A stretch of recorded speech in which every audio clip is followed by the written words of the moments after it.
Kuya, pabili naman ng asukal. Magkano ba ang asukal nyo? Gusto ko yung ano, may was pa kayo dyan? Magkano yung presyohan niya? Ha? Bibili sana ako eh. Ano ba? Was. Oh, 35. Ba't ang mahal naman yan? Eh, di doon ka na sa kabila bumili. Kasi mas malapit kasi dito sa bahay, kaya dito ako bibili. Eh, 35 oh. Eh, wala man akong pangkas. Pwede ba yung utang? Eh, hindi pwede. Pagkas, sa kabila ka nabili. Pag utang dito sa akin. Eh, gusto ko nga kasi mas malapit lang kasi Ay, doon ka walking na, distance sa kabila. lang. Ano ba yung kuya? Mawalan ka ng customer pag hindi mo bibigyan Eh, yung di bali customer na. mo. Pabili naman. Need cash. Doon lang akong kasi. No credit. Mamaya na lang ang bayad niyan.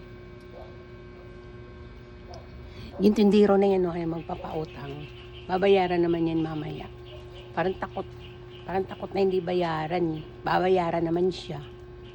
Ay, nako. Umalis ka na dyan. Ayaw niya talaga ako bibigyan Wala ng ka lang sa tindahan ko. paninda. Hindi na ko yan, hindi na kita kukulitin.